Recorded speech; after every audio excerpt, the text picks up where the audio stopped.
हर हर महादेव। शिव पुराण का महत्व।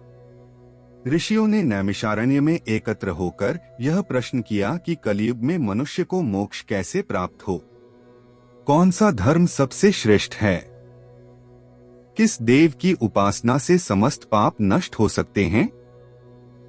तब सूत जी ने मुनियों को शिव पुराण सुनाना आरंभ किया। उन्होंने कहा, हे मुनियों, शिव पुराण सुनने और सुनाने से मनुष्य सभी पापों से मुक्त होकर मोक्ष को प्राप्त होता है। यह पुराण स्वयं शिव का स्वरूप है। जो भक्त इसे श्रद्धा से पढ़ता, सुनता और धारण करता है, वह शिवलोक का अधिकारी बनता है।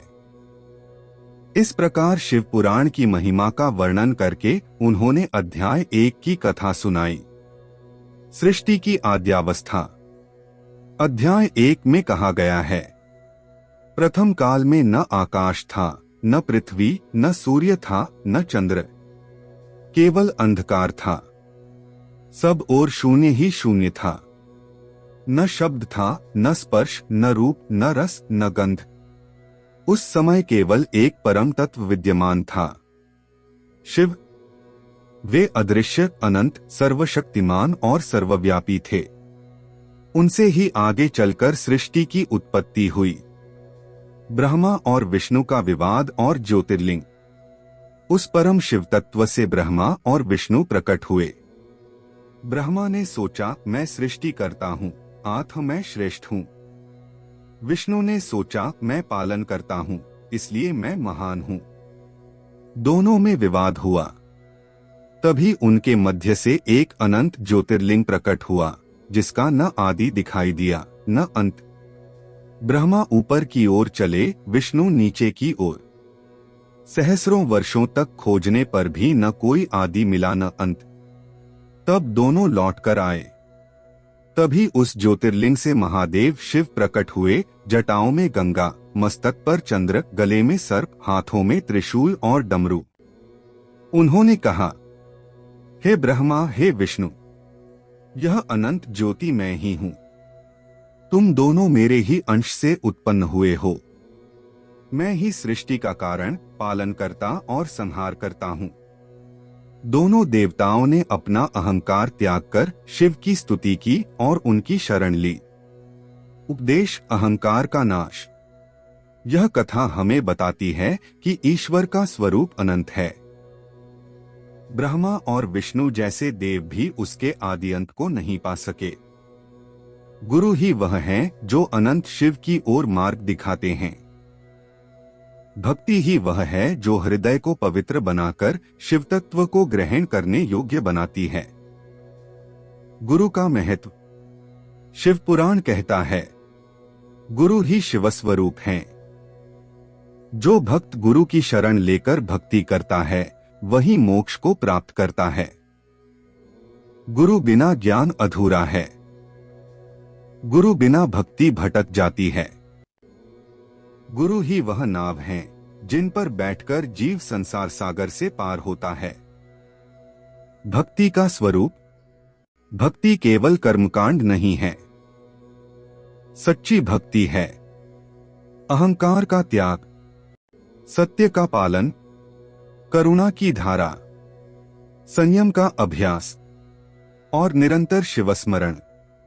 भक्ति से ही मन शुद्ध होता है। भक्ति से ही आत्मा पवित्र होती है। भक्ति से ही जीव शिव से मिलन करता है। शिवलिंग और पूजा। शिवलिंग अनंत ज्योति का प्रतीक है। जब गुरु की आज्ञा और विधि से भक्त शिवलिंग की पूजा करता है, तो वह सीधे शिव के सायुज्य को प्राप्त करता है। जल से अभिषेक करने पर जीवन शुद्ध होता है। दूध से अभिषेक करने पर मन शीतल होता है। मधु से अभिषेक करने पर वाणी मधुर होती है। घृत से अभिषेक करने पर तेज बढ़ता है। बिल्वपत्र अर्पित करने पर पाप नष्ट होते हैं। शिव पुराण कहता है कि जो भक्त एक बार भी श्रद्धा से शिवलिंग का पूजन करता है, उसका जन्म सफल हो जाता है। पंचाक्षरी मंत्र नमः शिवाय। यह मंत्र शिव का हृदय है। इसमें 5 अक्षर हैं। न पृथ्वी, म जल, शी अग्नि, वा वायु, य आकाश। इस मंत्र का जप करने से शरीर के 5 तत्व शुद्ध हो जाते हैं और आत्मा शिव से जुड़ जाती है। लेकिन यह मंत्र तभी फल देता है जब गुरु से दीक्षा लेकर जप किया जाए। गुरु की कृपा से यह मंत्र अमृत बन जाता है और जीव को मोक्ष तक पहुंचा देता है। रुद्राक्ष और त्रिपुंड। शिव पुराण कहता है, रुद्राक्ष धारण करने वाला सदा शिव की कृपा में रहता है। त्रिपुंड भस्म की 3 रेखाएं लगाने वाला पापों से मुक्त होता है। लेकिन इनका वास्तविक फल तभी मिलता है जब गुरु से शिक्षा लेकर भक्ति भाव से इन्हें धारण किया जाए। व्रत और शिवरात्रि। महाशिवरात्रि व्रत का महत्व शिव पुराण में विशेष बताया गया है। इस दिन उपवास करने से जन्म जन्मांतर के पाप नष्ट होते हैं। रात्रि में जागरण कर नमः शिवाय का जप करने से मोक्ष प्राप्त होता है। शिवलिंग पर जल और बिल्वपत्र अर्पित करने से अनंत पुण्य मिलता है। लेकिन यह सब तभी सार्थक है जब भक्त गुरु की शरण में रहकर सच्चे भक्ति भाव से इसे करे। मोक्ष का रहस्य। शिव पुराण बार बार कहता है, मोक्ष केवल भक्ति और गुरु की शरण से संभव है। न धन से मोक्ष है, न बल से मोक्ष है, न केवल विद्या से मोक्ष है, न केवल तप से मोक्ष है। मोक्ष का मार्ग है गुरु की शरण प्लस शिव भक्ति। उपदेश जीव के लिए। हे मानव, यह जीवन अमूल्य है। इसे केवल भोग और मोह में मत गवाओ। स्मरण रखो, मृत्यु निश्चित है। समय बह रहा है। कर्मों का हिसाब होगा। अतः अभी से गुरु की शरण लो। अभी से भक्ति का मार्ग अपनाओ। सदा नमः शिवाय का जप करो। सारांश। 1 शिव ही आदि और अनंत हैं। 2 ब्रह्मा और विष्णु भी उनकी कृपा से कार्य करते हैं। 3 संसार अस्थायी है, केवल शिव तत्व शाश्वत है। 4 गुरु ही मार्गदर्शक हैं। 5 भक्ति ही साधन है। 6 गुरु और भक्ति मिलकर ही जीव को मोक्ष तक पहुंचाते हैं। निष्कर्ष।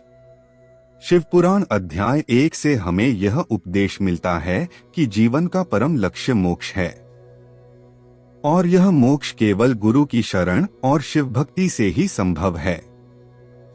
अतः हे भक्तों, गुरु का सम्मान करो, शिव भक्ति में मन लगाओ, सत्य, दया, तप और दान से जीवन को पवित्र बनाओ और निरंतर नमः शिवाय का जप करो। यही उपदेश है, यही मार्ग है, यही मोक्ष का द्वार है। हर हर महादेव।